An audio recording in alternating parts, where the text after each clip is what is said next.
रामकाज के लिए शादी नहीं करने वाले चंपत राय को राम मंदिर के इंसाइक्लोपीडिया के तौर पर जाना जाता है। उनकी कहानी बहुत दिलचस्प है।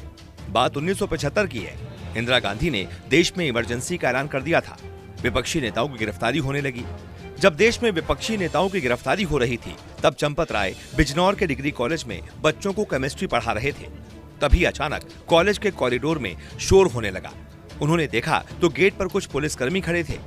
पुलिस वाले कॉलेज के प्रिंसिपल के पास चले गए।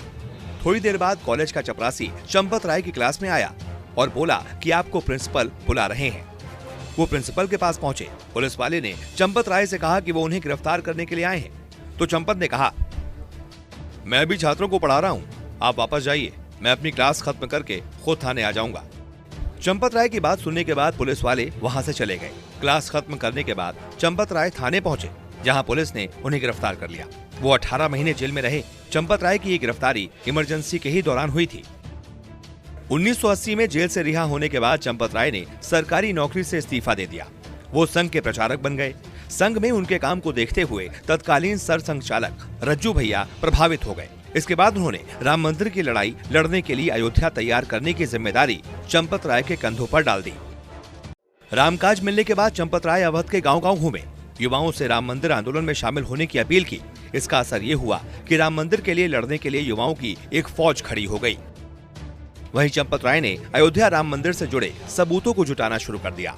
विवादित ढांचा गिराए जाने से पहले ही चंपत ने राम मंदिर से जुड़े डॉक्यूमेंटल एविडेंस इकट्ठा करने शुरू कर दिए थे। उन्होंने हजारों डॉक्यूमेंट्स पढ़े, एक एक ग्रंथ पढ़ा और उन्हें अपने पास सहेज कर रखा। उनके पूरे घर में बस राम मंदिर से जुड़े कागजात भरे पड़े थे। मंदिर की जमीन से जुड़ी कई जानकारियां उनको मुंह जुबानी याद हो गई थी। कहा जाता है कि राम जन्मभूमि की कानूनी लड़ाई लड़ने वाले वकीलों को भी सबूत चंपत राय ने ही दिए थे। तारीख 6 दिसंबर 1992, जिस दिन विवादित ढांचा गिराया गया, उस समय चंपत राय भी वहां मौजूद थे।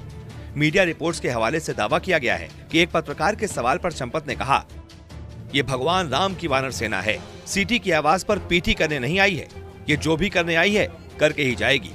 विवादित ढांचा गिरने के बाद पूरे देश में सांप्रदायिक दंगे शुरू हो गए। मुकदमों की बात आई तो चंपत राय पीछे नहीं हटे।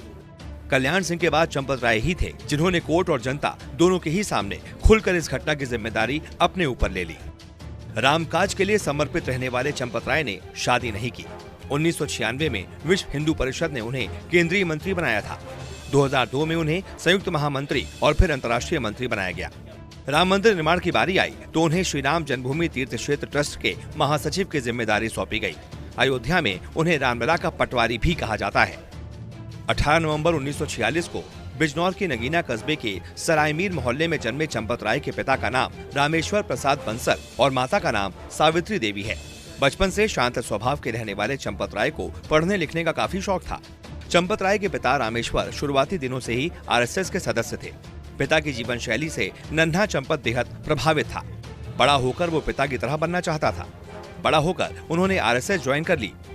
संघ का काम करने के साथ साथ वो पढ़ाई पर पूरा फोकस करते। पढ़ाई पूरी करने के बाद चंपत राय